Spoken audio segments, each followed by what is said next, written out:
aparece un primer plano de un ojo. Lentamente va apareciendo una esfera difusa. Se acerca hasta quedar muy definida una parte de la superficie del planeta Tierra flotando en el espacio. Aparece la frase: hacia un amanecer universal.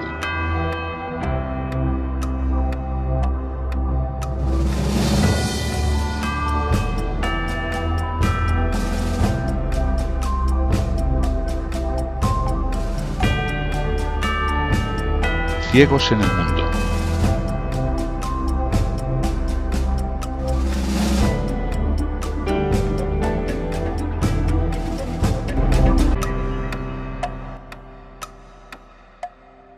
Buenas tardes a todos y buenos días, depende de dónde estéis viendo, oyendo el tema, un número más de la revista. Este número yo diría que es especial por tratarse de la persona con la cual vamos a tener esta tertulia entre amigos. Ya hemos estado hace unos minutos hablando entre nosotros, muchos años han pasado en que algunos se han puesto a través de este medio en contacto, pero ahora tenemos al protagonista, que es Pedro Zurita, y para ello es Fernando García Soria el que va a hacer un poco la presentación y luego ya, o a medida de, porque es una charla entre amigos, podemos intervenir. Fernando, cuando quieras. Hola, gracias Bernabéu. Buenas tardes, mañanas, noches, no sé dónde estamos cada uno, con lo cual lo primero que voy a hacer va a ser indicar los que nos hemos conectado a esta reunión para que todos tengamos una idea precisa de todos, ¿no? Me voy a acercar mucho porque no tengo el cejudóculo aquí.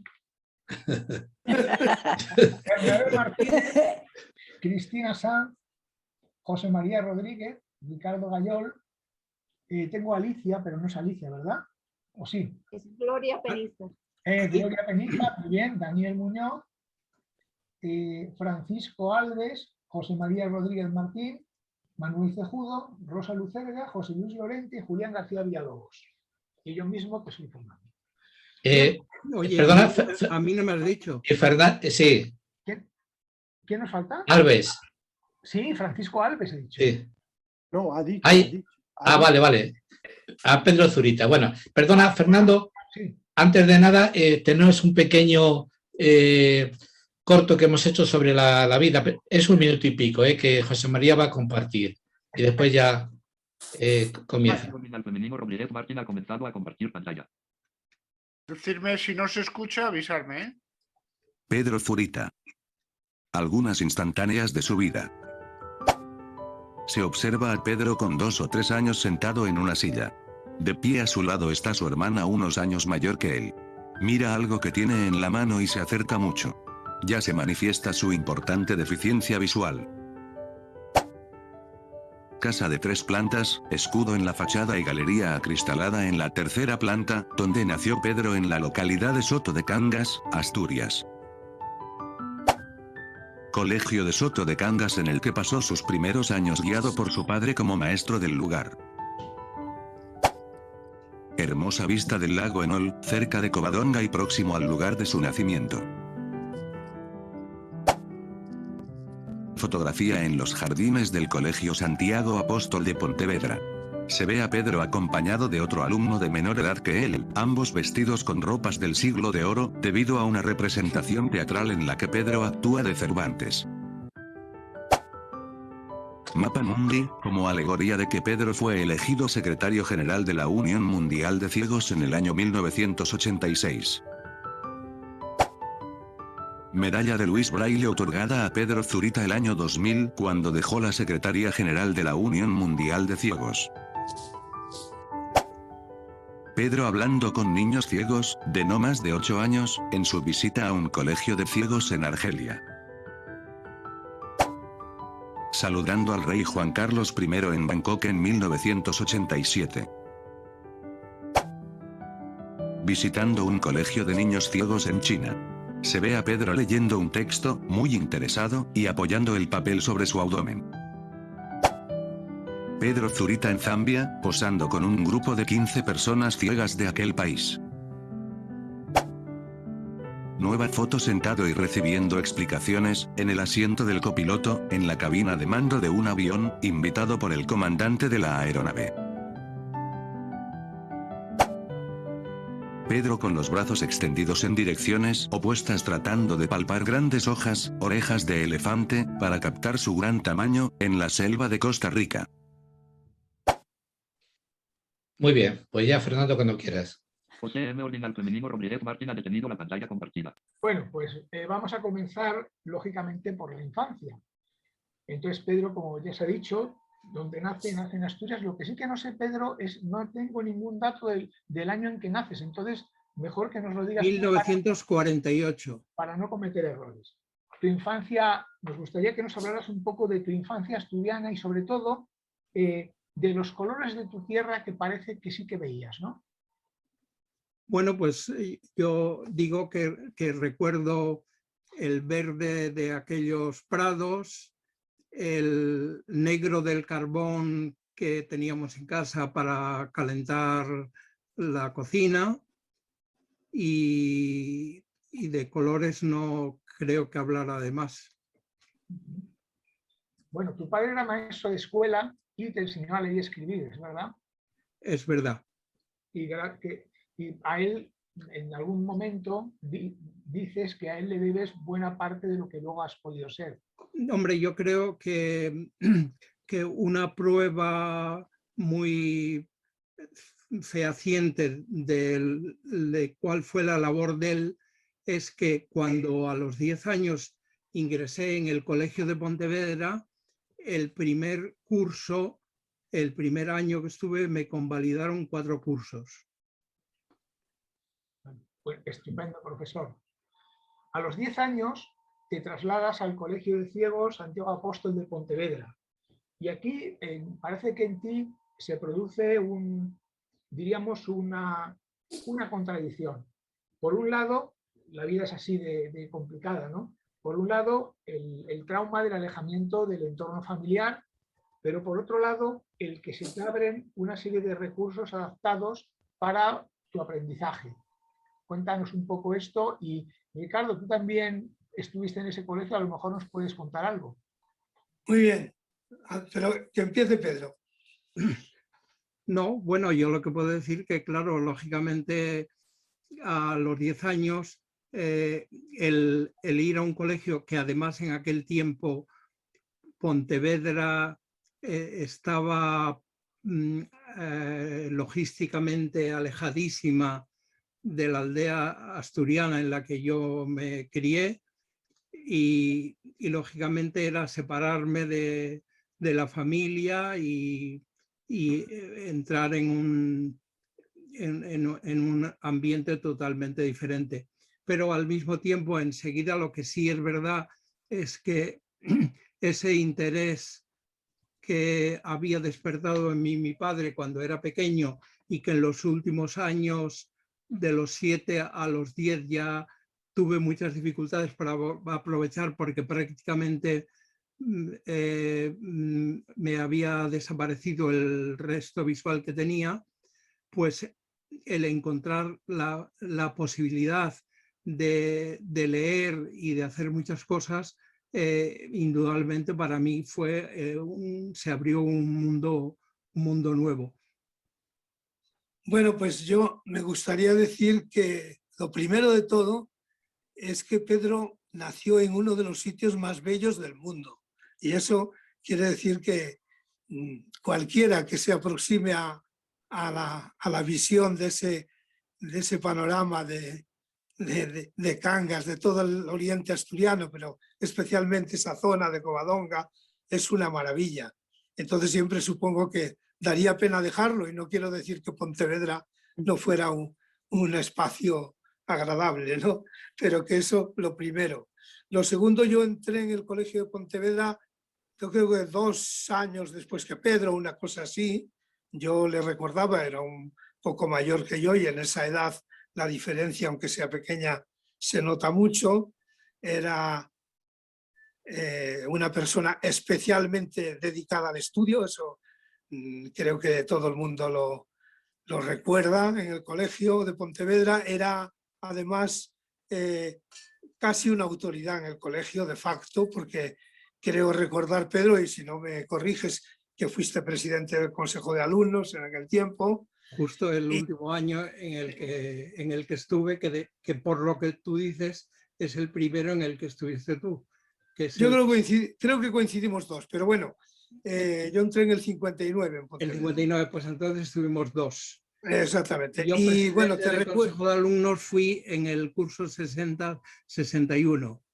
Sí, te recuerdo muchas veces. Que conté la anécdota que ese consejo en principio era por elección, pero en pasado no me acuerdo en qué punto del curso, el director, don Benito Martínez Losada, decidió que había que cambiar, pero dijo, ¿me entendéis?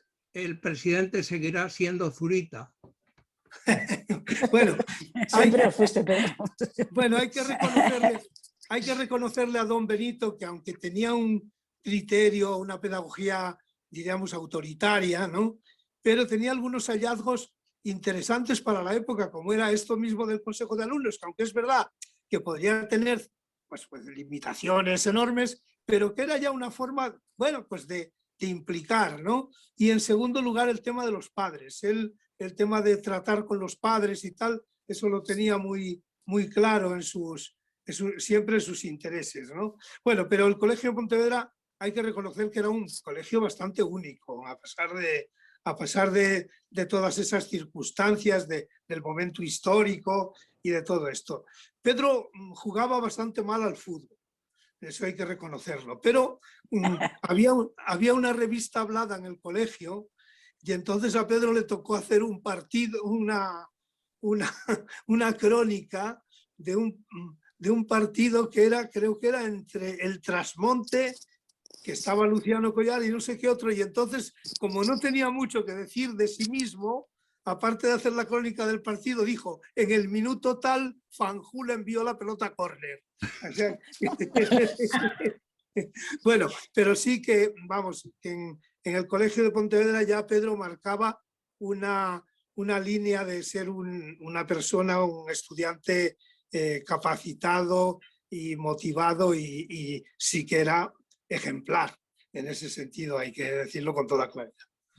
Sí, apuntar que ya el gusto y el amor por los idiomas ya surge en Pontevedra. Según creo yo, Pedro empezó a estudiar francés en Pontevedra. No sé si es así, Pedro.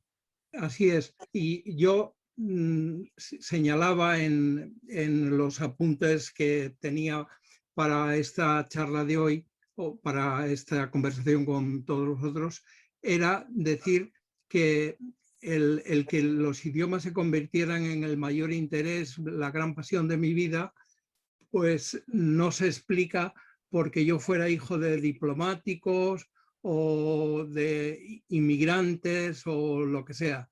Mi padre era maestro en una aldea y mi madre pues hablaba su variante del asturiano, que además no coincidía con aquella de Soto de Cangas, que era bastante distinta de la que ella conocía del asturiano central. Entonces, el tener la oportunidad de empezar a estudiar francés cuando tenía 11 años, pues en mí despertó un interés muy grande que luego ya continué cuando pasé al Colegio de Madrid. Bueno, el año 1961, Pedro ingresa en el Colegio de Madrid, en la Inmaculada Concepción.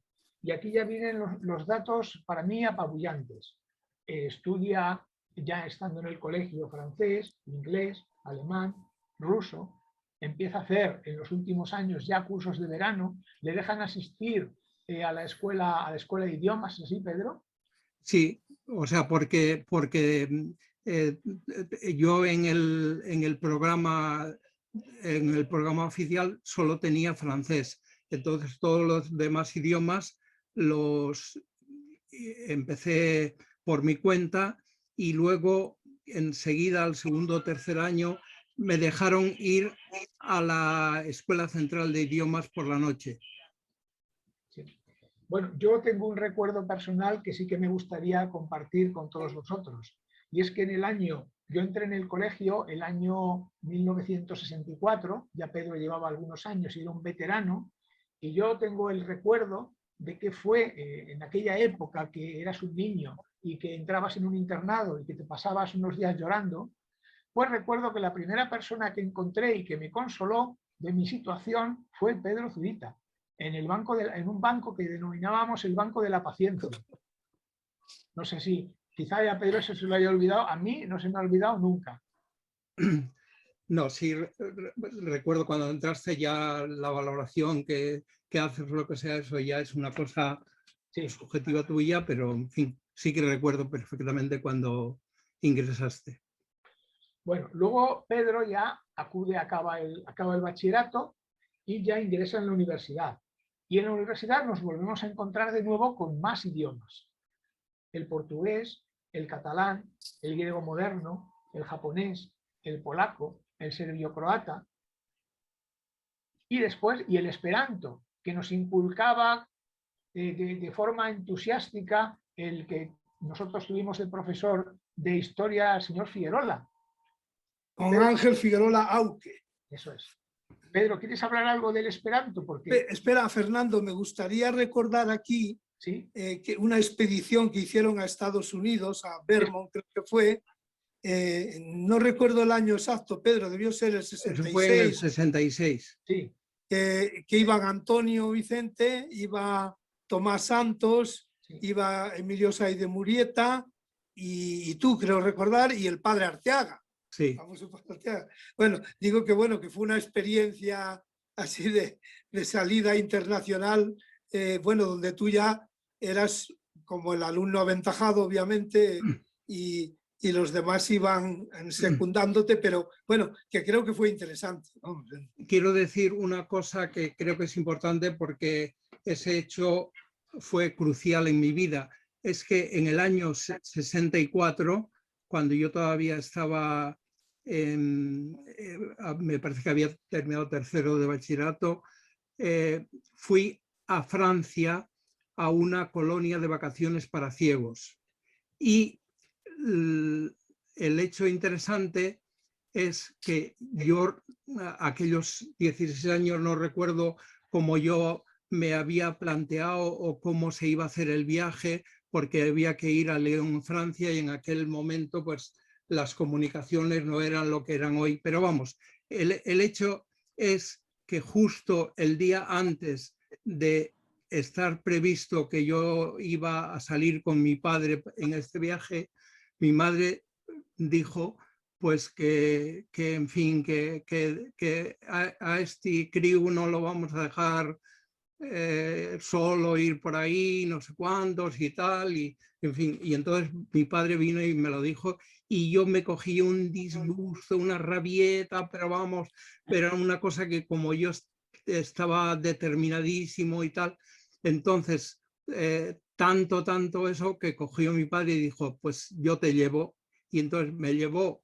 Al día siguiente, yo no sé cómo estaría previsto el plan, pero resulta que me llevó a Hendaya y él encontró allí a unos inmigrantes españoles que se iban a ir, se iban en coche a Lyon, que era donde iba yo. Y hoy he mirado por la mañana los kilómetros que hay entre Hendaya y Lyon y son 800 y pico, o sea que no fue un viaje pequeño, pero mi padre me dejó ir con estos señores que se portaron fenomenal y que además me dejaron exactamente en la casa que estaba previsto que yo fuera, de donde ya iba a ir al sitio donde se celebraba la colonia de vacaciones. Sí.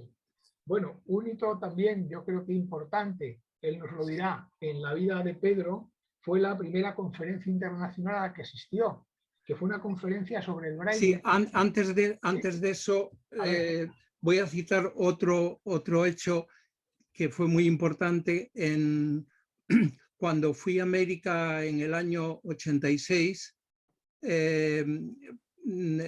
nosotros fuimos a un campamento, pero nosotros estábamos, lo fundamental era una escuela de verano.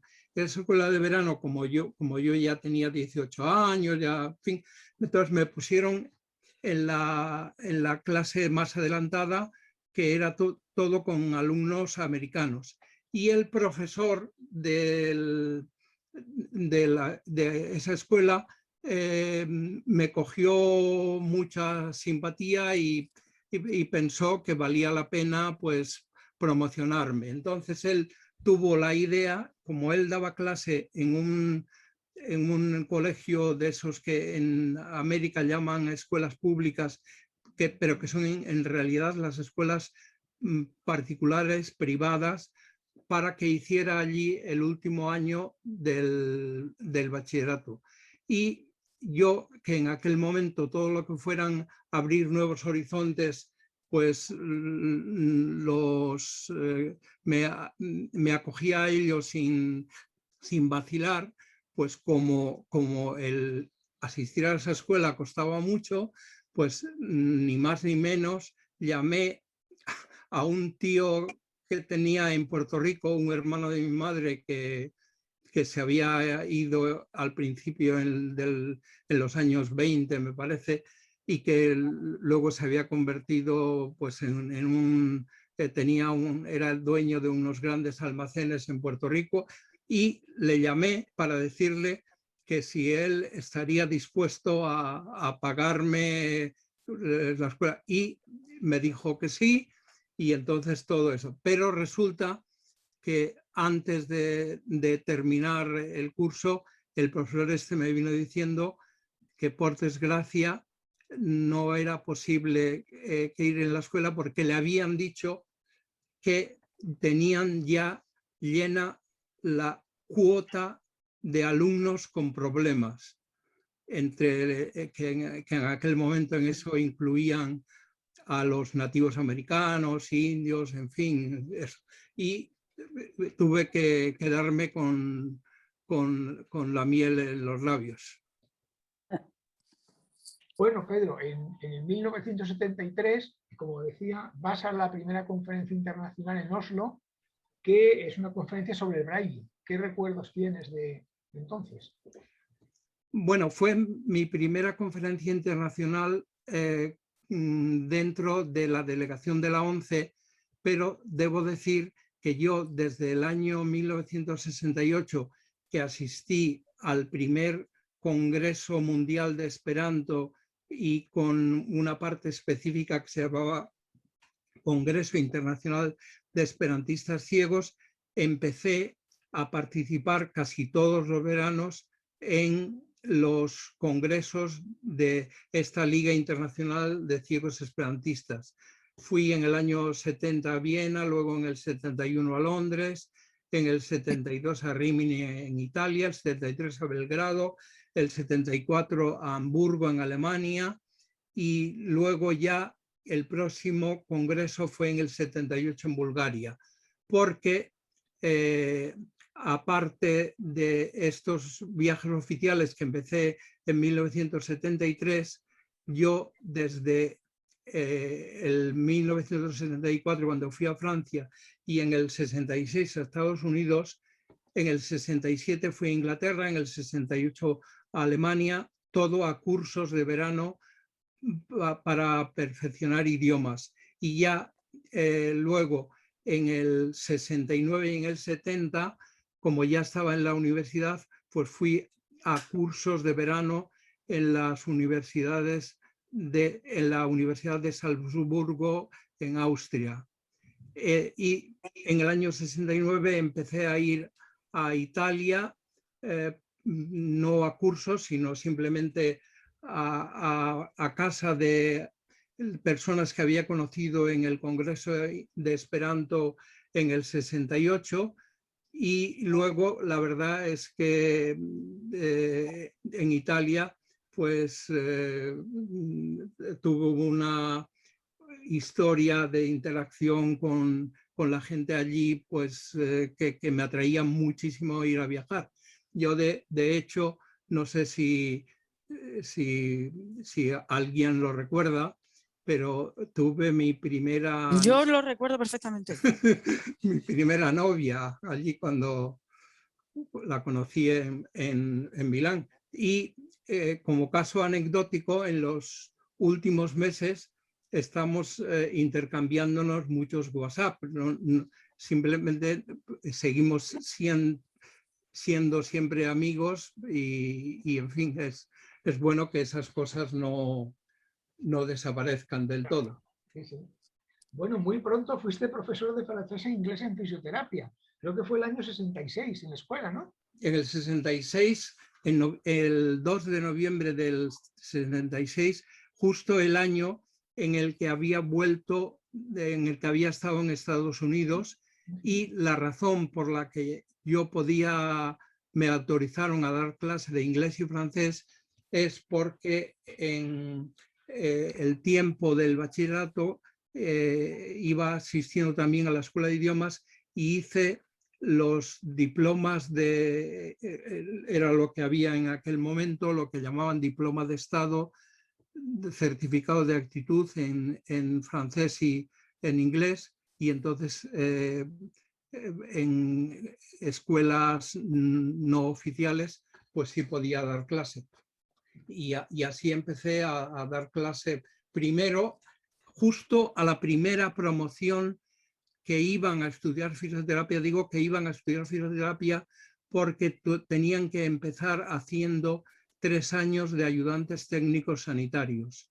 Y yo ya empecé con ellos cuando estaban haciendo estos cursos preparatorios, y luego ya cuando se creó la escuela, yo estuve en esa escuela hasta el año 71, que ya lo tuve que dejar porque en ese tiempo me nombraron ya en lo que llamaban entonces jefatura de la ONCE, primero adjunto al jefe del negociado de relaciones exteriores, que era lo que había en ese momento, pero luego me parece que fue un año después, hice las oposiciones de jefe administrativo y ya me nombraron, crearon lo que llamaban el Departamento de Relaciones Internacionales y me nombraron, le llamaban jefe, vamos.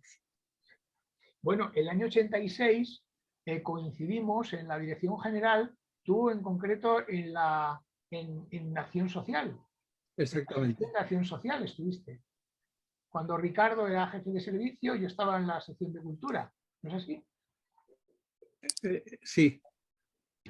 Sí, bueno, en aquel momento hubo una cierta reconversión de la estructura en el año 85. Internacionales quedó adscrito al ámbito de, en aquel momento, de Relaciones Públicas y Comunicación. No fue una cosa, digamos, continua, pero estuvo allí un tiempo, y entonces yo creo que Pedro allí estaba en una situación más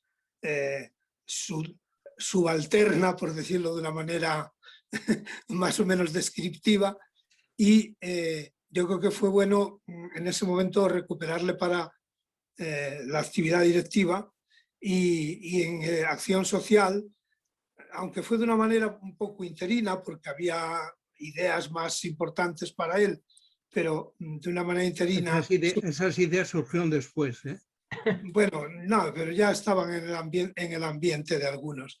Y entonces fue también una situación temporal, porque estábamos casi en el final de legislatura, creo recordar, ¿no? Sí, estábamos en el final de legislatura, y entonces Pedro asumió la sección de Acción Social, y fue un tiempo que, aunque corto, creo que fueron 9 meses, pero fue importante porque en aquel momento se estaba afianzando un poco lo que era la cobertura técnica de profesionales en todos los equipos, tanto en el caso de los técnicos de rehabilitación, que eran profesionales de nuevo cuño, como fue también en un incremento importante en los trabajadores sociales, la puesta en marcha de los psicólogos, en fin, era un momento clave de forjar la estructura de la red de servicios sociales, ¿no? Ricardo, permíteme que en este sentido diga una cosa, puesto que entre los participantes en esta charla hoy está Daniel Álvarez y su mujer Helen, y entonces en aquel tiempo que estaba yo en Acción Social fue cuando Daniel y la que era esposa de él en ese momento, Asun, pues se plantearon fueron, me parece, a una conferencia a Suecia o algo así, y se planteó el relanzar, el dar una visión totalmente nueva a la formación de personas sordociegas. Lo recuerdo perfectamente, que estabas tú en Acción Social, y eso fue, yo creo que en el otoño del 86, quiero recordar, o en primavera del 86 quizá, bueno. Primavera, sí, porque yo en el 86 ya no estaba, en el otoño del 86 ya no estaba en Acción Social. Bueno. Y luego de ese momento en el que yo conocí a Daniel y en fin, apoyé con entusiasmo ese proyecto, pues continuó una relación excelente que perduró durante todo el tiempo, incluso cuando era yo secretario general de la Unión Mundial de Ciegos. Y de hecho, por ejemplo, sé que Daniel en un escrito autobiográfico que yo hice y tal, pues consideró, le gustó mucho que cuando yo cito las cosas especiales de mi vida, cuento cuando se creó la Asociación de Personas Sordociegas, pues me hicieron socio de honor. Muy bien. Pero hay que decir que es que Fernando dijo Daniel Muñoz y es Daniel Álvarez. Daniel Álvarez, perdón. Daniel Álvarez, sí. A lo mejor Daniel quería decir algo. No está ahí todavía, no se puede decir.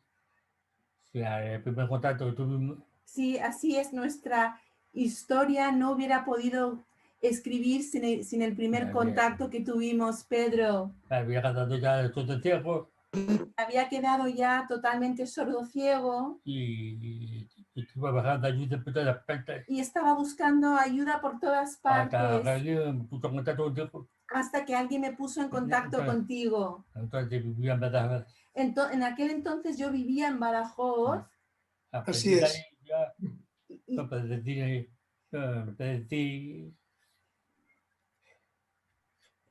bueno, es un milagro simplemente. Y a partir de aquel entonces no puede decir más que ha sido un milagro. Ir a la conferencia europea de Suecia, tú has mencionado. El ir a la conferencia europea de Suecia que tú has mencionado. Me dejó completamente sorprendido. Ahí eran las propias personas sordociegas que dirigían todo y tomaban las decisiones. Y aquello me sorprendió tanto. Y el haber ido ahí fue gracias a Pedro. Y con Asun. Porque me hacía falta acompañante e intérprete. A Suecia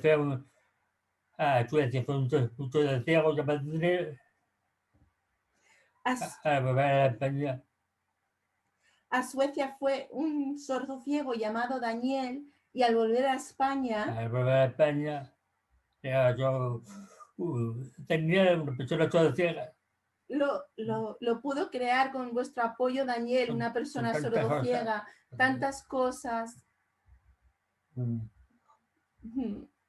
Ahora la asociación sigue su camino con otro presidente. Ahora la Asociación del Sordociego sigue su camino con otro presidente. Tras un trabajo inmenso.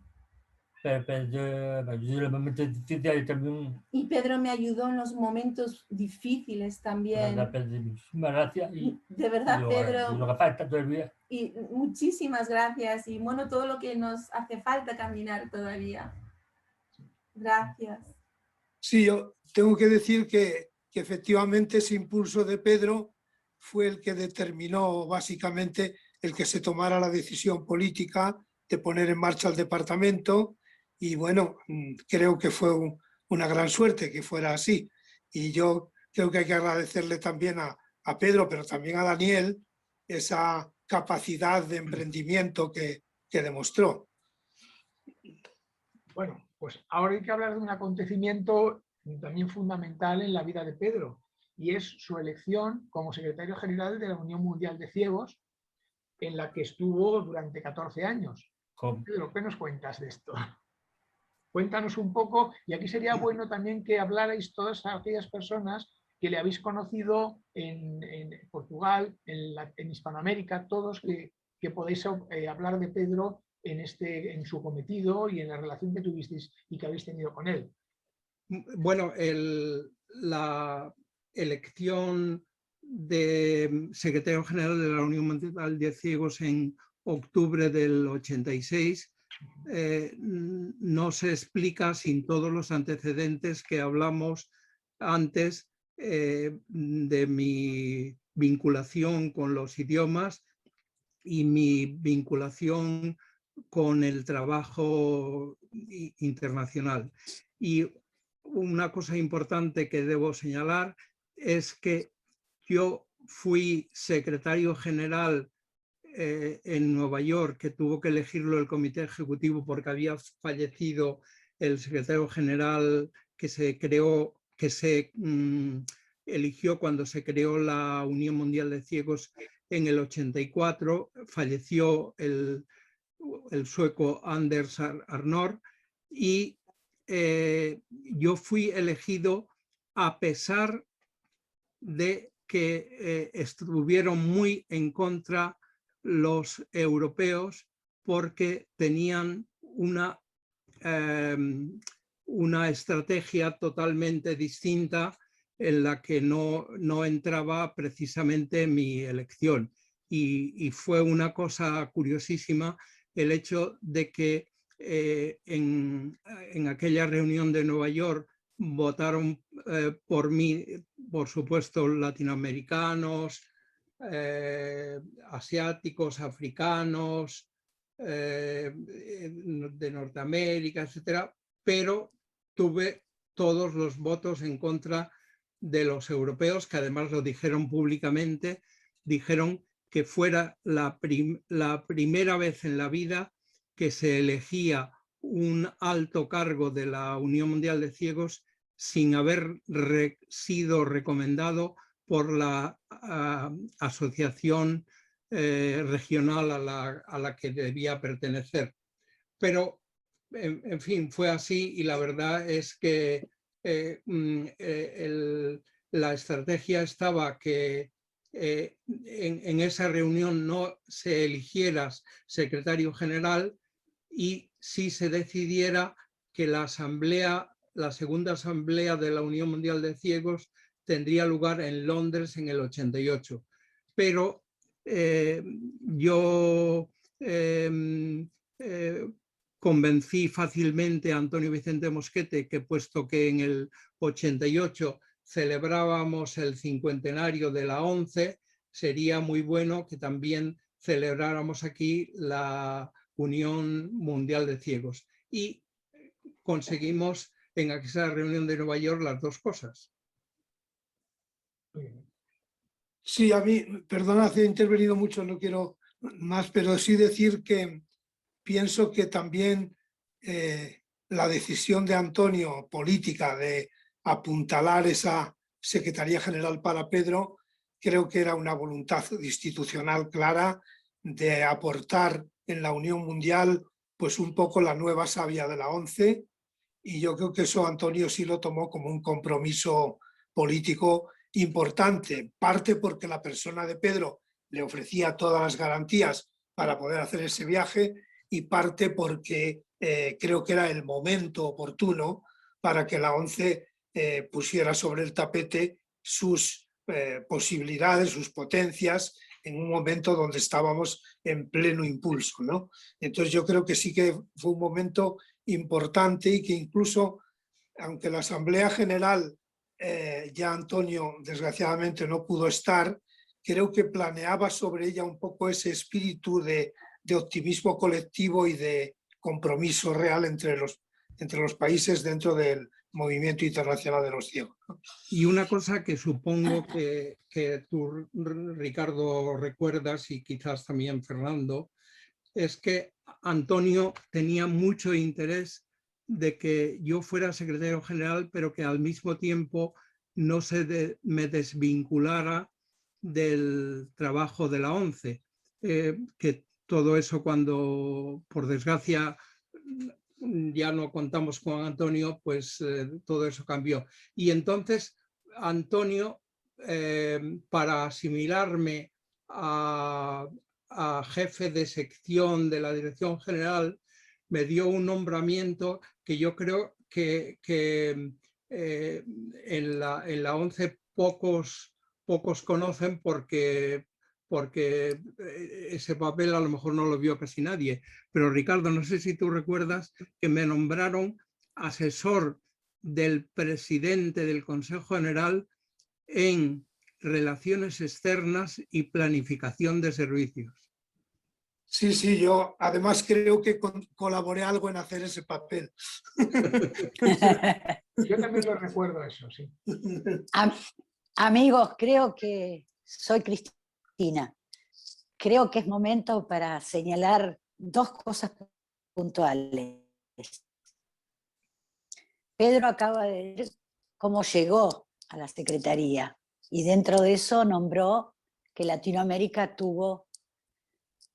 apoyó su candidatura. Yo quiero decir que no podía ser de otra manera. Latinoamérica, sin duda, hizo lo que debía, porque si en Latinoamérica se logró la unificación, eso tiene un nombre y apellido, Pedro Zurita, que trabajó con la gente que en ese momento estaba en cargos. No era mi situación, pero sí fui testigo. O sea, yo no era dirigente en esas épocas, pero estaba muy cerca de Ana Rizzo, con quien él sí trabajó muchísimo. Ana vivía en mi ciudad y nos conocíamos de mucho tiempo. Y de toda la gente que trabajó con él de mi país, ¿no? Fari Rosell, Pedro Rosell, bueno, un montonazo de personas de mi país y de otros. Así que si Latinoamérica apoyó esa candidatura, no fue más que cumplir con ser reconocido por todo lo que Latinoamérica le debe a Pedro Zurita en la unificación que significó la creación de ULAC en 1985 en Mar del Plata. Eso por un lado. Y por el otro, bueno, la visión de Antonio, una maravilla. Cuando empezábamos, bueno, me dio mucho gusto escuchar a Rosa, cuando todavía no habíamos empezado. Yo conocí a Rosa en el año 85 en un taller de libros para niños ciegos, que ella estaba como profesora, por supuesto, y yo había sido seleccionada por la Escuela de La Plata, donde trabajaba. Y en Mar del Plata, bueno, el honor de que me presentó Antonio Vicente, a su esposo, que si no hubiera sido por ella, yo no hubiera tenido esa oportunidad, porque ya digo, yo no era dirigente en esas épocas. Estaba haciendo mis primeros pininos.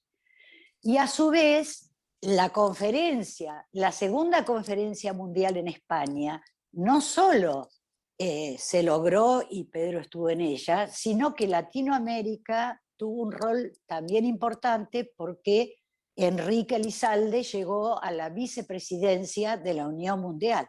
Y todo esto fue producto del trabajo que históricamente ha relacionado a la ONCE con las organizaciones latinoamericanas, en aquella época ULAC, ¿no es cierto? Más adelante y en estos últimos años, y eso sí me cupo el honor de ser artífice, de la relación de la ONCE con ICEBI Latinoamérica y con ICEBI Global, ¿no? Otra organización regional. Pero lo que quería destacar es que en esa conferencia en la que yo fui observadora, era maravilloso ver personas de habla hispana, porque sabemos que a nivel mundial no siempre esto se da. Entonces, que dos personas de habla hispana, como Pedro y como Enrique, tuvieran estos roles destacados, fue posible por este trabajo conjunto y por toda esa simiente que Pedro ha dejado en Latinoamérica. La persona de Pedro en nuestra región es querida y reconocida por todo lo que nos ha dado históricamente. ¿Alguna intervención más en relación a este periodo? Gloria. Muy bien, Gloria. Pedro, yo conocí a Pedro por los años 88 cuando comencé primero en una asamblea de ULAC y luego en Madrid, en la de la Unión Mundial. Y de verdad que Pedro como líder me impactó ver cómo podía comunicarse lo mismo con Asia que con África, que con quien estuviera, él podía hablar con todos. Era una persona sumamente querida y reconocida. Prueba que cuando se fue de la Unión Mundial, creo que hubo aplausos por 15 minutos, no había manera de pararlos. Y creo que seguimos añorando a un Pedro Zurita en cualquier movimiento. Es increíble lo bien que lo hizo, trabajó muchísimo y América Latina lo tiene que reconocer y lo reconoce. Pero va a seguir siendo Pedro a lo largo de los años. Y él tuvo el reconocimiento latinoamericano con Antonio Vicente Mosquete, perdóname, la Jorge Taramona Miranda que se le entregó a él, y hubo comentarios que decían que por qué a él y no a la ONCE. Aparte de ONCE, no era ONCE, era Pedro, que le llegaba a todos. Pedro, y seguimos reconociéndote, y me encanta haber estado ahí contigo en esta charla.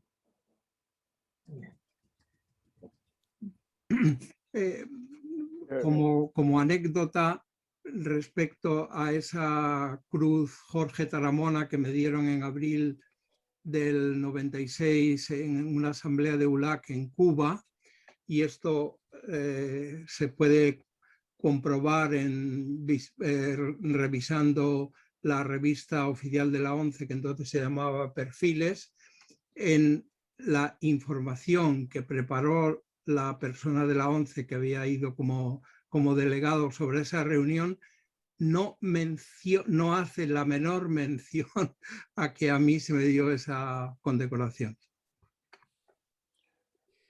El lado oscuro de la historia. Bueno, absolutamente lamentable, y en todas partes se cuestionaba, ¿no es cierto? Otra cosa que quería señalar, que habla de la dimensión de Pedro Zurita, es que en el año 97, y luego de la terrible situación que le tocó vivir, creo, y vos me corregirás, Pedro, que su primer actuación pública fue en Brasil, en San Pablo, en el Congreso de ICEBI, bueno, ahora se le llama ICEBI Global, ¿no? ICEBI, donde él dio la conferencia central, y a mí me tocó, era coordinadora de educación de ULAC, reaccionar a su conferencia, que era la forma que ICEBI tenía. ¿Por qué quiero destacar esto? Porque ICEBI nunca se caracterizó por ser una institución que acogiera a los profesionales con discapacidad. Esto, gracias a Dios, lo hemos podido modificar, pero en el siglo XXI. Donde, bueno, ahora sí, Latinoamérica tiene una organización reconocida y donde los profesionales entran más allá de su condición visual. Pero hasta 2012 no había un solo profesional con discapacidad en sus filas. Y Pedro fue invitado a una conferencia central. Eso nos habla de cuál era su gran perfil y el reconocimiento que logró, no solo de las personas con discapacidad visual, sino también de los profesionales. Por eso lo destaco, fundamentalmente. Bueno, para mí fue un momento de una emoción única, poder abrazar a Pedro en esas circunstancias. Siempre lo tengo en mi corazón como un momento de gran importancia. Pero lo que quería destacar no es este sentir mío, sino ese reconocimiento que Pedro tenía, no solo de las personas con discapacidad, sino de los profesionales, que no era tan común. Entonces, esto nos habla de la gran personalidad de Pedro, de su bonomía, de todo lo que es como profesional, por supuesto, pero fundamentalmente como ser humano, con esa calidez. Y lo que decía Gloria, ¿no? A mí me deslumbraba ver a Pedro rodeado de 7, 8 personas, todas de distinto idioma, y él iba girando y les iba contestando en su idioma, ¿no? Era una cosa, yo que no digo ni yes, me parecía absolutamente maravilloso, pero lo que personalmente quiero rescatar en este punto es la persona de Pedro, que es absolutamente grandiosa, humilde, pero grande de verdad.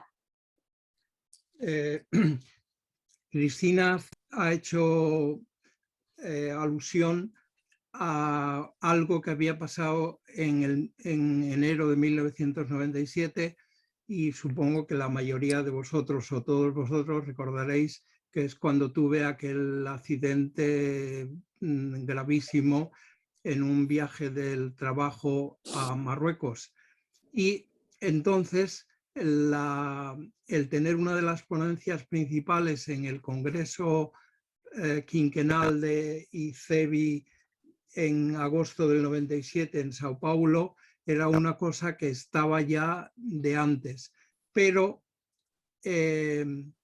Larry Campbell, que quizás era entonces presidente, sí, pues me dijo, cuando yo todavía estaba en una fase convaleciente, pero yo procuré, incluso yo pedí que me dieran de alta lo antes posible y todo eso, y él me dijo: tienes que venir a Sao Paulo y pronunciar la ponencia que te hemos encargado. Y yo le dije: sí, lo haré, pero estaba todavía en una situación mental un poco difícil, y os voy a contar una anécdota que me sucedió y que quizás la gente que conoce aspectos de la psicología humana también como Rosa Lucerga, pues eso no le resulte misterioso, pero resulta que yo tenía mucho interés en presentar esa ponencia y me había llevado el texto en braille para leerlo y todo eso, pero cuando amaneció el día en que tenía que pronunciarlo, se me vino la idea de que yo tenía 3 comunicaciones en el Congreso y solo tenía el texto de una, y estuve a punto de llamar a Madrid para que me explicaran qué había pasado y todo eso. Luego yo mismo me di cuenta de que dije: bastante es que me quieran oír una vez para quererme oír 3. Es verdad, Pedro. Con una bastaba. Me gustaría añadir algo a lo que tan brillantemente dice Cristina de Pedro. Yo, por mis cargos en formación profesional y empleo, y después en la rehabilitación visual, he acompañado a Pedro a distintas reuniones internacionales. además de asegurar lo que Cristina ha observado por sí misma, yo tengo que añadir lo siguiente.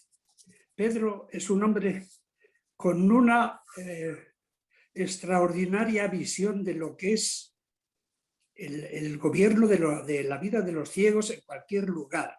Y no solo se valió de su herramienta de los idiomas para hacer patente ese conocimiento, para distribuir ese conocimiento entre los líderes y las personalidades que representaban en los distintos congresos y convenciones, sino que él participaba muy activamente en conseguir, y eso es un mérito muy, muy personal de él, conseguir que se elaborasen finalmente las comunicaciones, que saliese de cada reunión una comunicación firmada, asentida por todos, y eso no es nada fácil nunca, ni entonces ni ahora. No. Y sin embargo, Pedro, hablando con todos, lo que lograba no solo es comunicar entre sí a los que por sus carencias en los idiomas estaban imposibilitados de hacerlo directamente, sino que es que él armonizaba los criterios que los demás expresaban y sabía hacer la síntesis de qué es lo que quería, qué es lo que quería decir, qué es lo que quería significar y qué es lo que convenía a la reunión en sí misma y sus fines.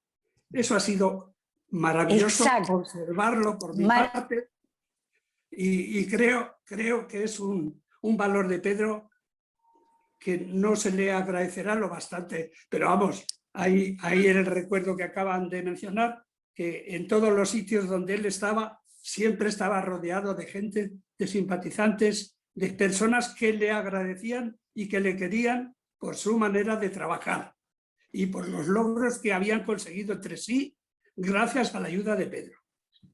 Manolo, gracias, porque has expresado lo que yo quise decir y no logré. Porque justamente yo quería señalar, su intervención en Latinoamérica no pasaba por el conocimiento de idiomas de Pedro, porque en Latinoamérica 18 países hablamos español y portugués 1. Sin embargo, todo el trabajo previo que él hizo posible que se fusionaran la Organización de Personas Ciegas, que era el Consejo Panamericano Pro Ciegos, con la Organización de Profesionales, que era la OLAP, la Organización Latinoamericana de Promoción de los Ciegos. Haber logrado eso en la década del 80, en el 85 en concreto, es absolutamente admirable, admirable.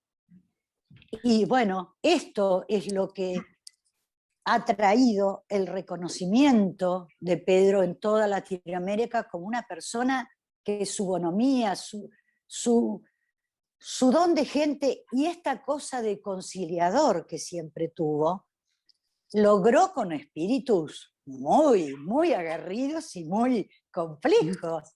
No es menor lo que estoy diciendo. Realmente eso, más lo que señalé del año 97, diría que lo pintan de cuerpo entero, ¿no? Bueno, yo quería traer aquí un recuerdo en el que también participa José Luis Lorente, que está aquí, y fue un viaje que organizó Pedro. Teníamos en la ONCE, teníamos que comprar maquinaria para imprentas y se organizó un viaje que en 3 días había que visitar imprentas de Reino Unido, Alemania y Holanda. Una paliza de muerte. Y recuerdo que viajamos, Pedro tenía todo perfectamente organizado. ¿Te acuerdas, Pedro? Y Suecia. No, a Suecia no fuimos, menos mal. En 3 días no. La primera vez no. Es cuando se estaba planeando, no era de maquinaria, era de edificios, cuando se preparaba el edificio. Esto fue de maquinaria de imprentas. Fuimos a efectivamente. Marburg, a La Haya y a Marburg, Holanda. Haya y Londres. Antes en el 84 ya habíamos estado en Berlín y luego en Marburg también. Sí, pero es que a lo que se refiere Fernando fue una que se hizo para visitar centros que se parecieran en algo al centro bibliográfico y Claro, cultural. era la renovación de la tecnología de los centros de producción. No, lo de la tecnología fue en otra reunión que José Luis Lorente lo recuerda muy bien, que fuimos también a Suecia y fuimos a Estados Unidos y tal. Pero lo que quiero decir con ello es que en 3 días nos paseamos 3 países. Había organizado Pedro de tal manera que es que no teníamos un minuto de descanso. Ya no sabíamos en qué país estábamos, con qué moneda íbamos a pagar, era una locura. Ese viaje, Fernando, es en el que cuando estábamos en Marburg, que era además un día de fiesta, sí, señor, pues resulta que no llegamos nosotros antes que la persona que iba a llegar para enseñarnos el centro. Cierto. Y entonces vimos llegar todo un ejército de bomberos. Tocamos un botón, sonaron las sirenas y aparecieron todos los bomberos de Ámsterdam. Porque tenían un sistema automático que cuando había un peligro, pues venía de todos los bomberos. Sí, cierto. Fernando, yo también quería decir algo cuando pudiera. Sí. Chico. Cuando va a llegar mi vez. Sí, no seres tan tímido.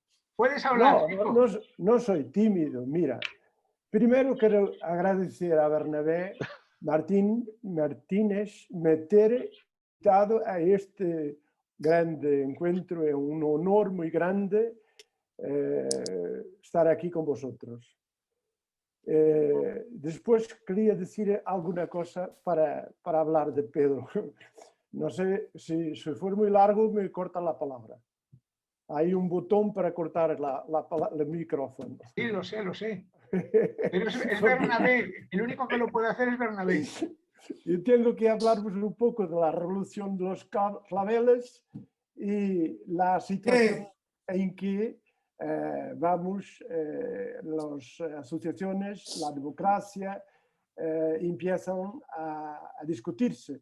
Y había un movimiento en Portugal de querer hacer una organización única como había en España, pero no lo han logrado determinados movimientos porque han cometido algunos errores y uno de ellos era criticar las asociaciones de fuera.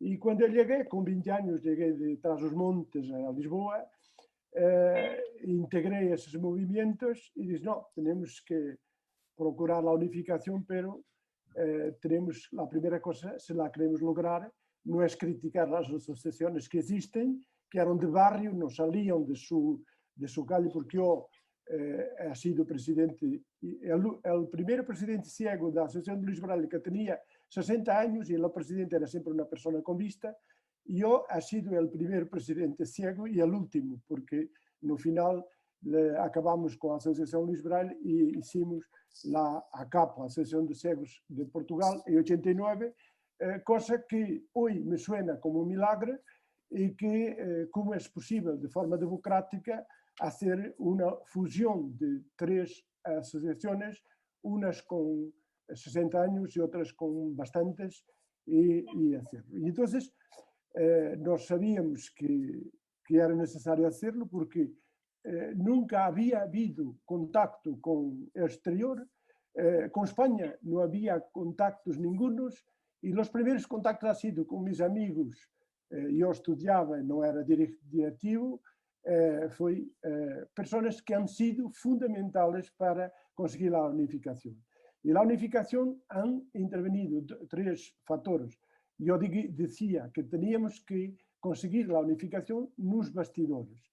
Y los bastidores, no sé si es la palabra en castellano, bastidores, los bastidores eran los gobiernos, eran los partidos políticos muy fuertes en ese tiempo, y lo otro bastidor ha sido la ONCE. Sin estas áreas y trabajar ahí no sería posible.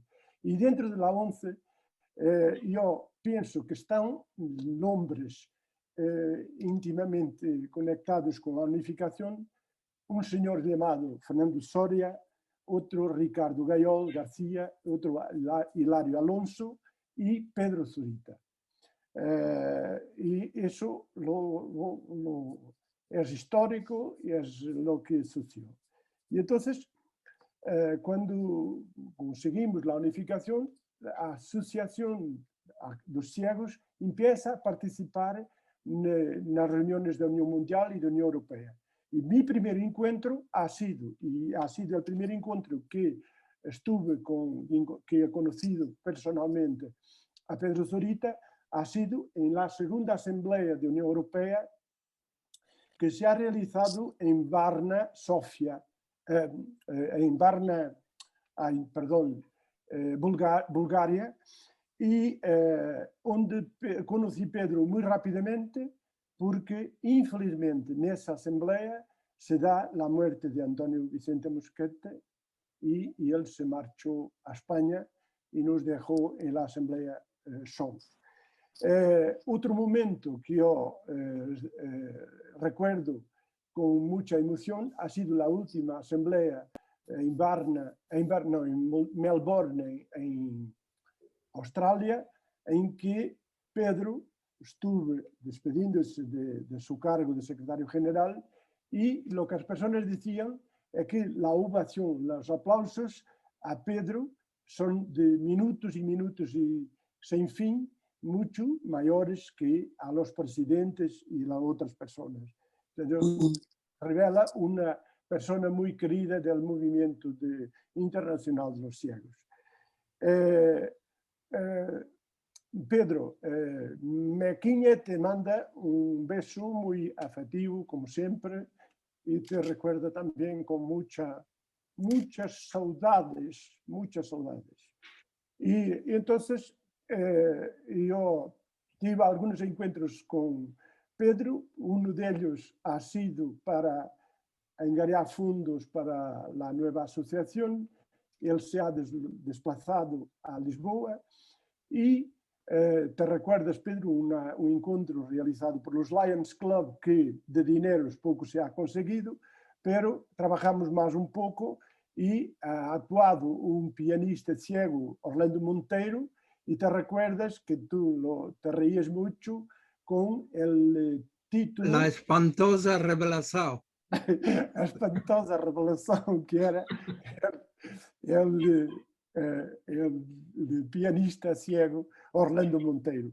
Y entonces, pues, siempre Pedro me ha honrado con su amistad y está siempre pronto para me quitar dudas, para me ayudar en mis problemas y las cuestiones que necesito, mismo hoy, y él de misma forma me pide cosas que yo solo no pudiendo no las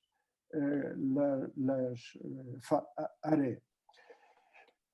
Por último, quería decir que un otro viaje que hice con Pedro fue traducir algunos textos fundamentales de él a portugués. Y ha sido siempre un placer muy grande porque conocí mejor su pensamiento, haber traducido la carta a Luis Braille.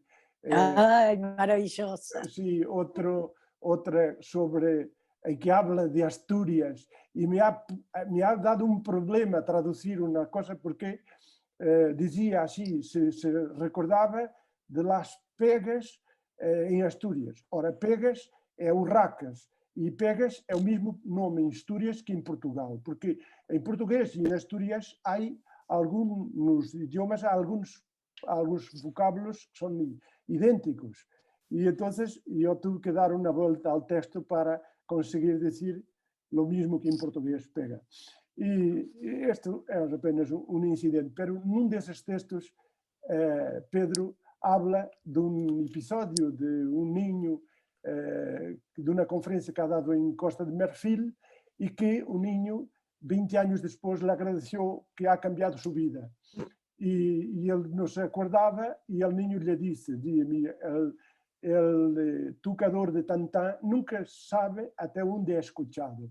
E esta frase la utilizamos em Rio Nor, uma associação que agora eu, para passar o tempo, estou trabalhando e que tenho aqui um elemento de honor, um consejero desta associação chamado Ricardo Gaiol, e nessa associação nós decimos isso porque às vezes quando hacemos consejos reianos, porque trabajamos aquí la aproximación cultural, afectiva entre los dos lados de la frontera, porque hay mucho que hacer aquí y también para no estar parado.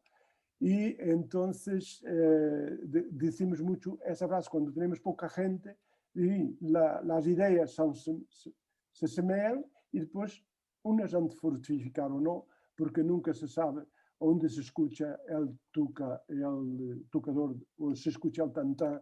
Hasta dónde llegan los sonidos del tantán.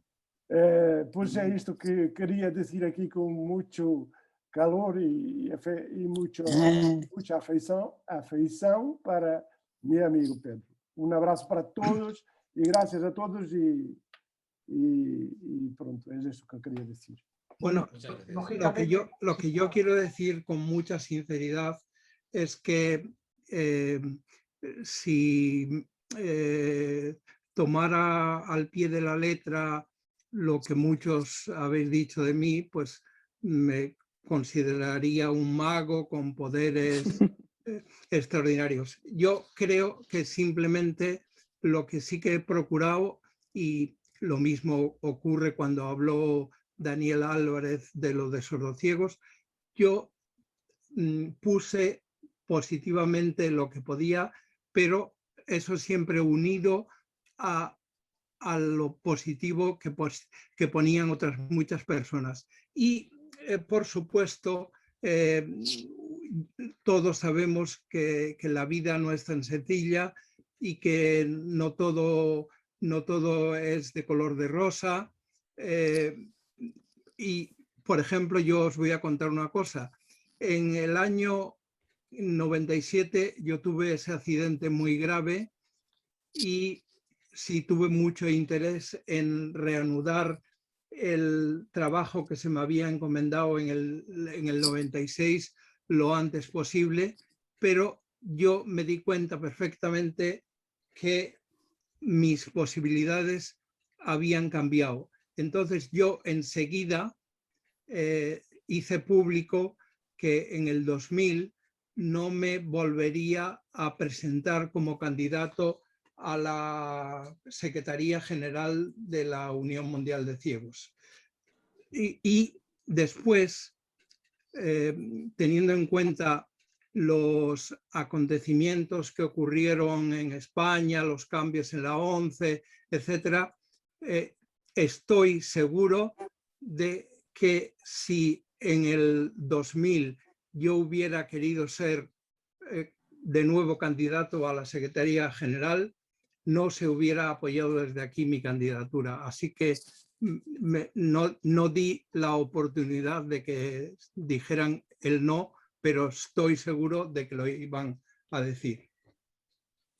Muy bien, Pedro. Evidentemente, de todo lo que se ha hablado aquí y de todos los méritos de Pedro, que para algunos de nosotros es en primer lugar amigo, pues lógicamente se desprenden todos los honores y todas las condecoraciones que le han dado a Pedro, que son muchas.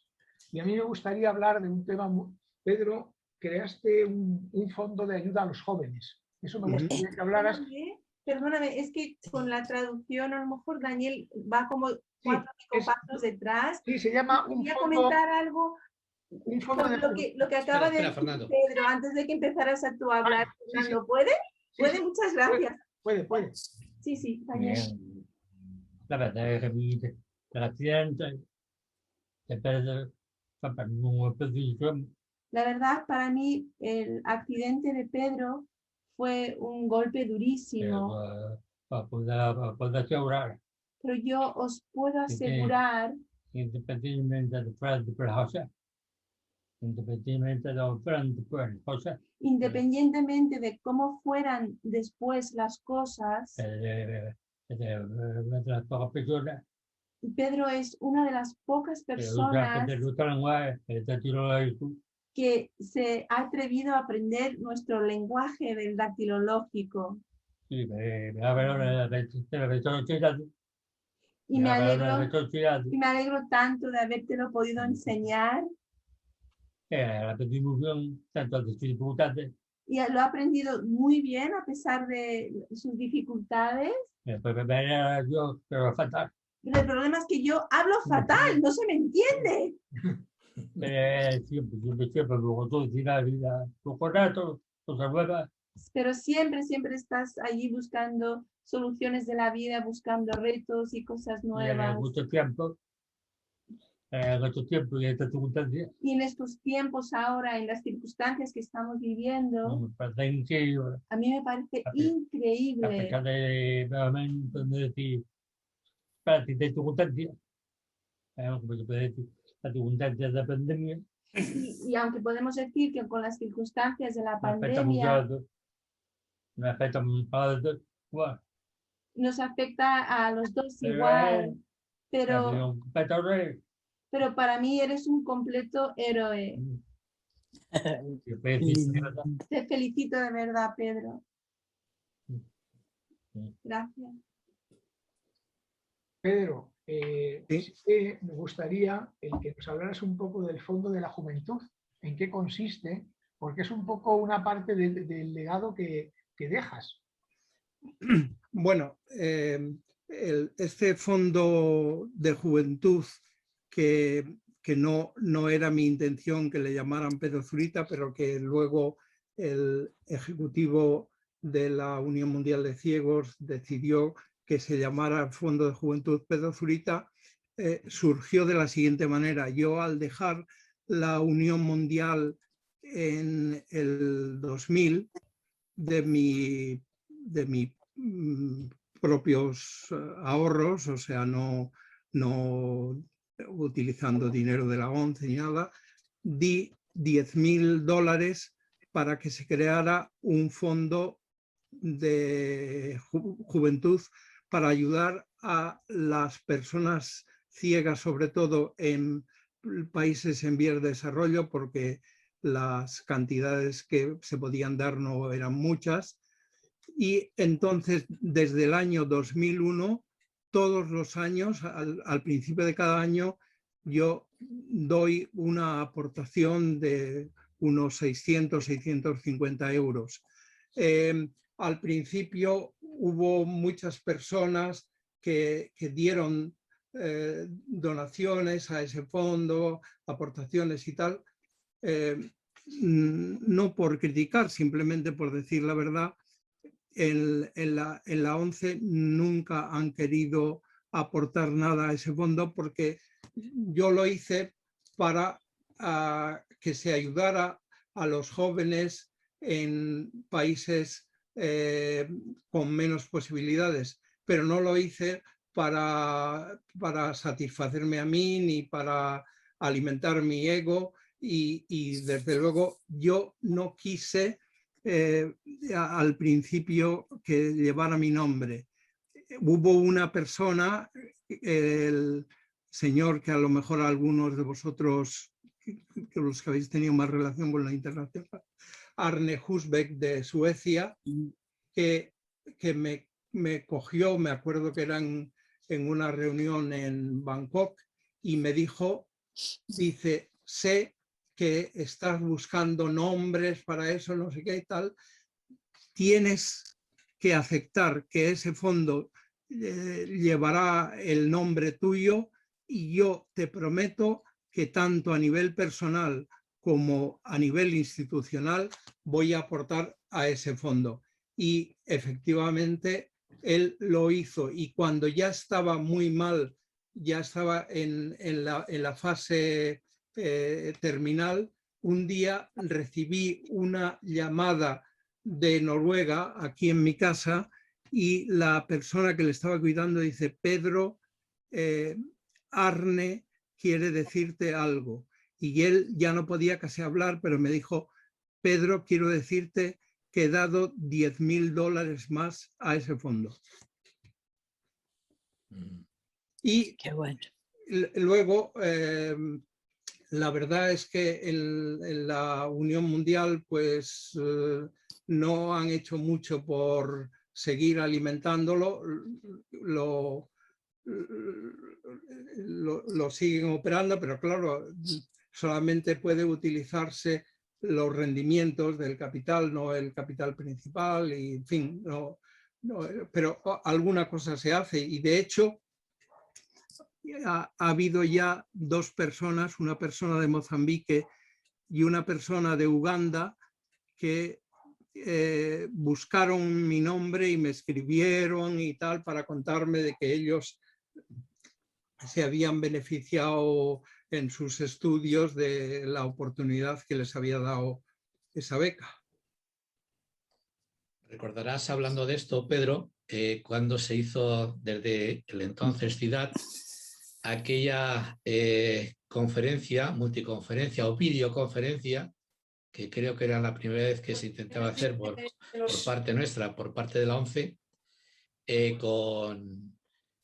con distintos países. ¿Recuerdas alguna anécdota de, no sé si estaba Uganda precisamente en esta conferencia?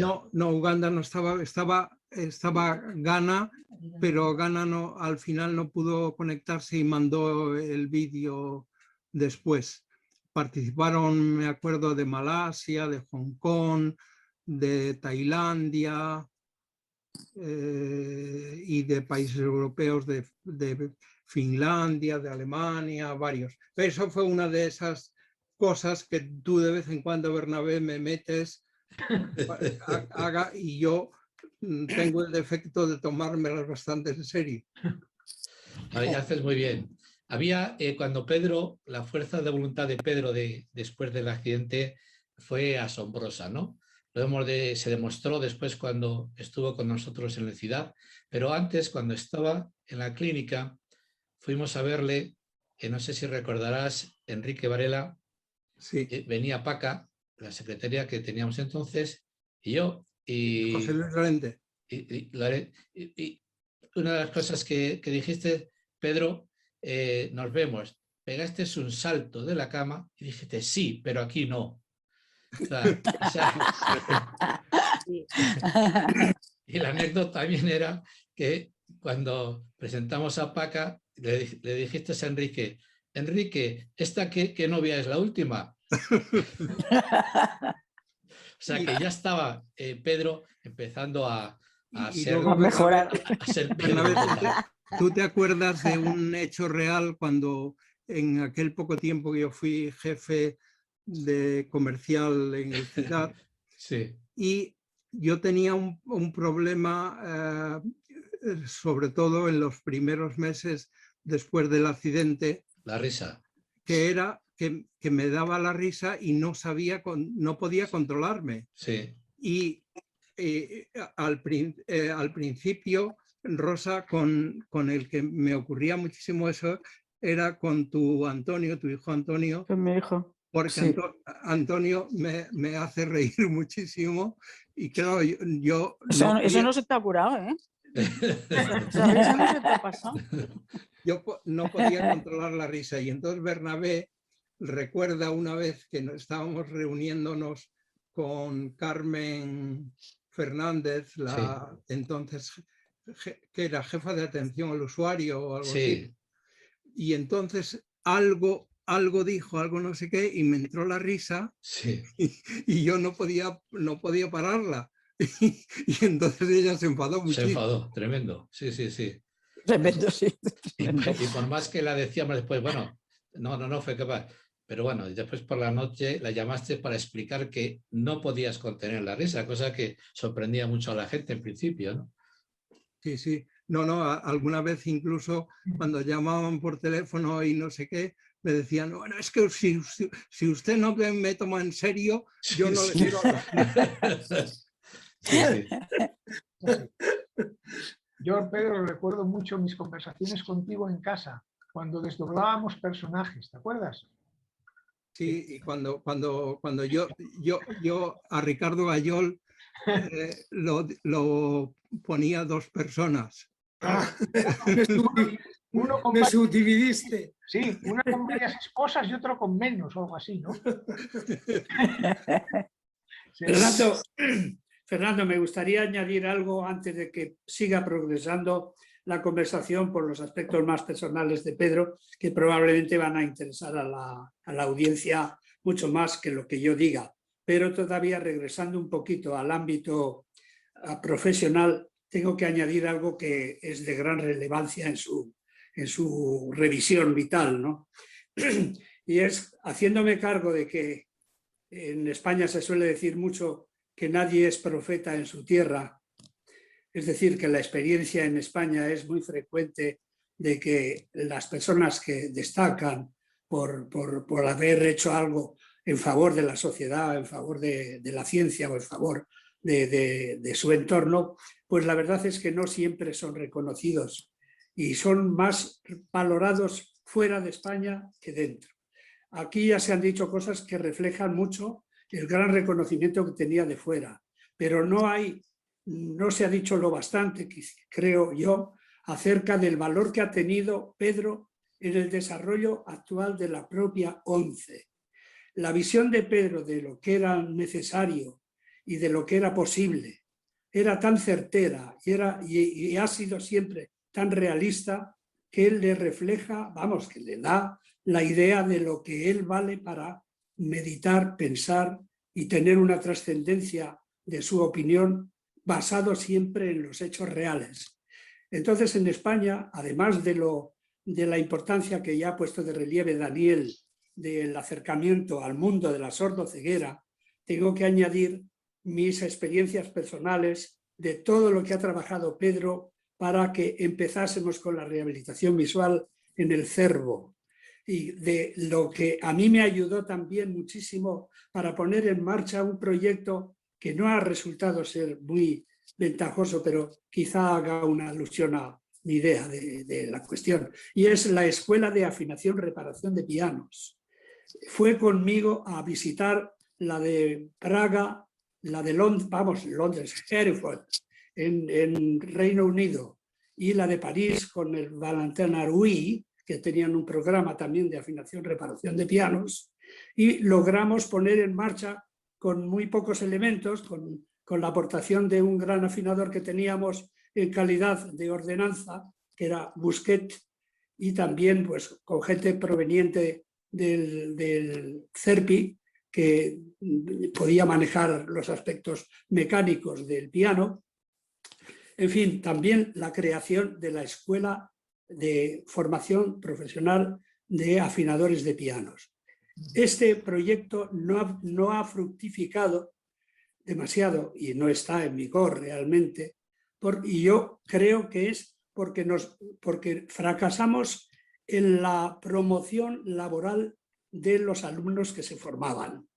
Ellos tenían su actitud pues lógicamente vinculada a las dificultades que para una persona ciega encierra el buscarse el trabajo, el ir de vivienda en vivienda, el enfrentarse a familias y a gentes para poder hacer su trabajo. En fin, todo eso era un inconveniente muy insalvable en aquel tiempo. De haber podido institucionalizar ese primer encuentro con el mundo laboral, quizá que la formación profesional de afinadores y reparadores de pianos siguiese adelante y siguiese siendo un nido o un nicho de trabajo para los que tienen facultades musicales suficientes y poder afrontar esa formación.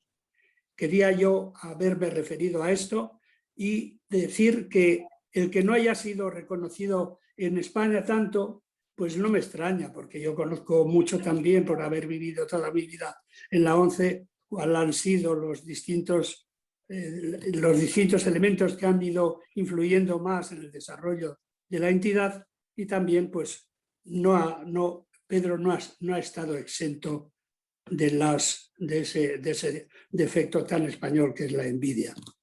Lo siento mucho, pero hay que decir que Pedro fue el que promocionó el Cervo, promocionó la atención a sordociegos y hubiera ayudado a muchísimo más, porque tenía una visión muy realista de lo que podía ya la ONCE en aquellos años 80, en los que la economía subió notablemente y se podían abordar proyectos de mayor importancia. Gracias. Oye, Fernando, si me permites un segundo más, porque es en la misma línea que va Manolo.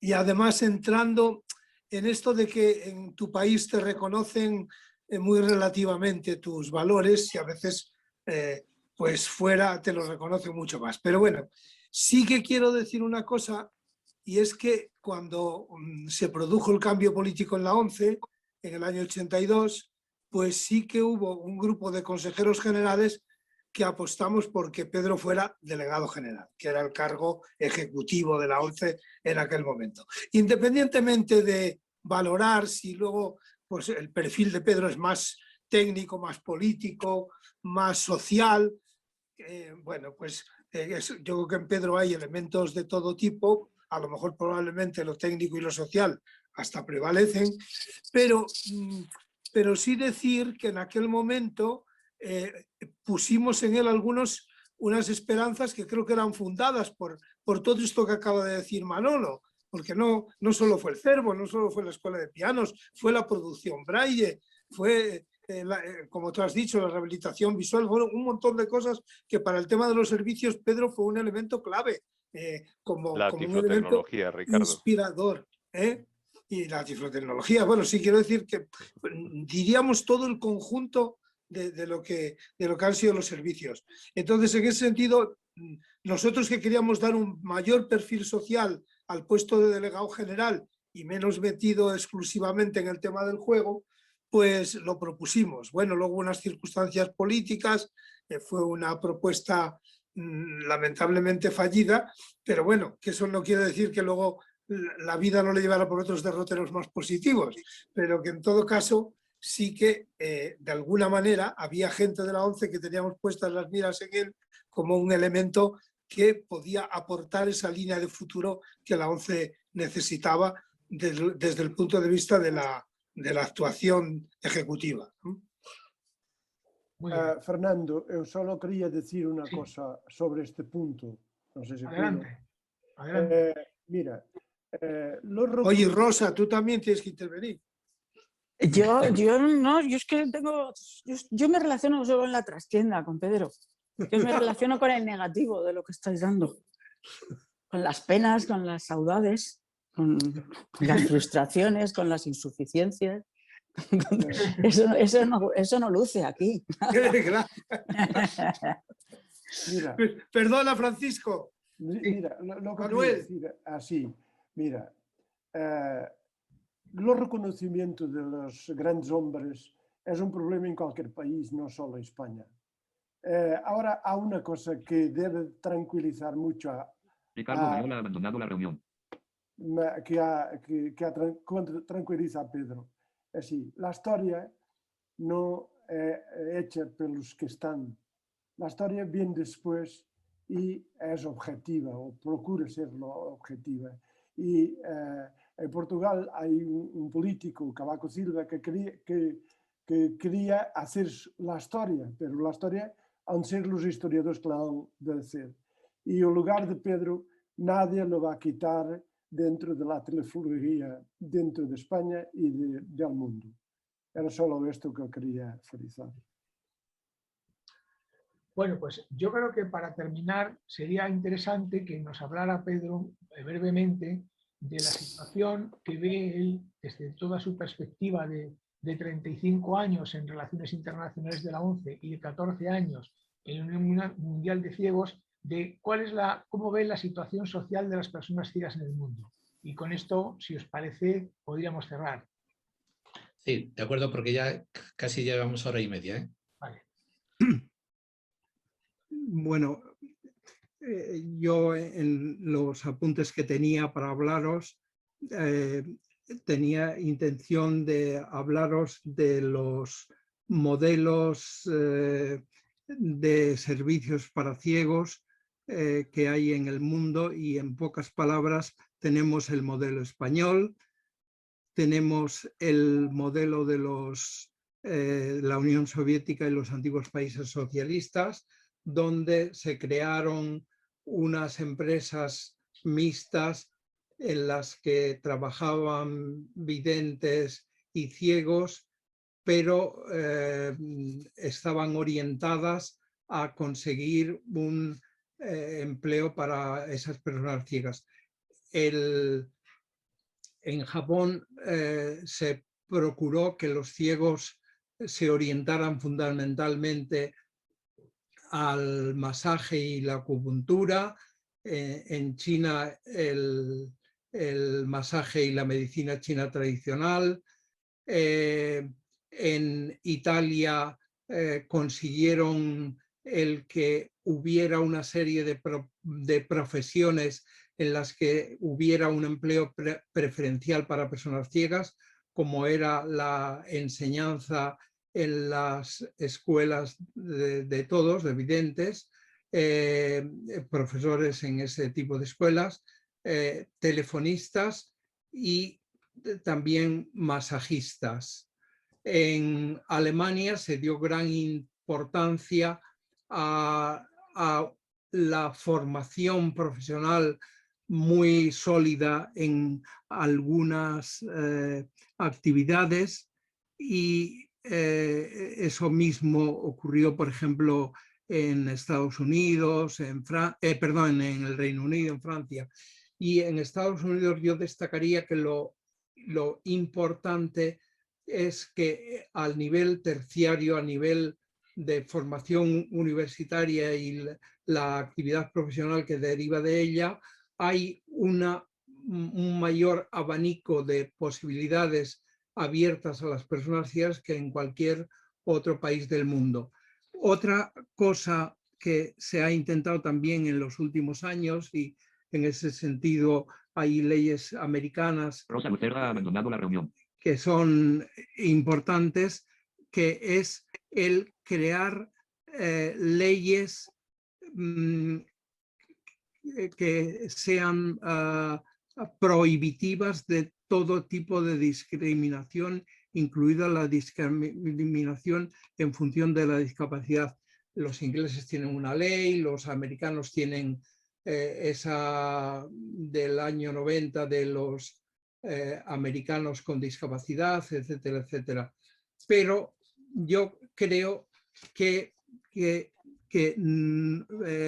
lo importante es que no perdamos nunca la perspectiva de trabajar por superar los problemas, por conseguir un mundo que sea realmente para todos, porque lo que realmente tenemos que hoy día, que se habla mucho de la inclusión, es que la inclusión tiene que llegar a ser total, en el sentido de que no hagamos guetos reales o ficticios en el que agrupemos a unas personas aquí, a otras allí, sino que se procure que cada persona alcance el mayor nivel posible, que esté en conformidad con sus intereses y con sus capacidades.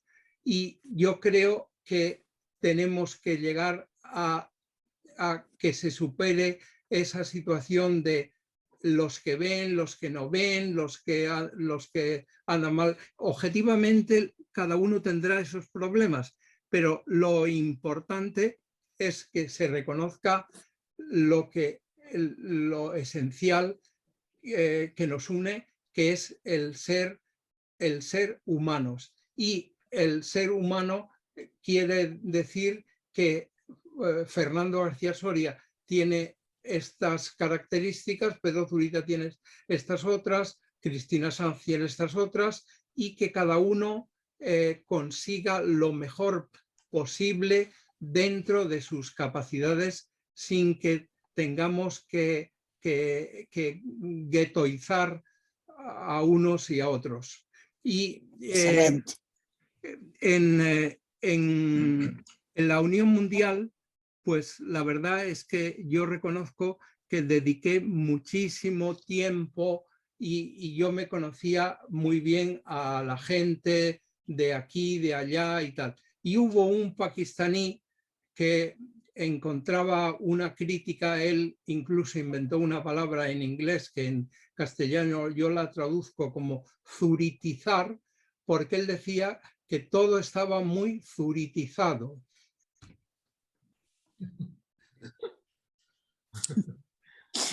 Muy bien. Bernabé, tú Pues, después ya el acto. no, yo por supuesto que Pedro, súper agradecido por esta charla, que sabemos que a última hora del día te cuesta más trabajo que a primera hora de la mañana, por la situación que tienes. Agradecerte, por supuesto, que hayas estado aquí con nosotros, agradecer a tantos amigos que hubiesen estado, seguramente muchos más, pero tampoco queríamos que la reunión fuera de muchísima gente, porque si no iba a ser eterna.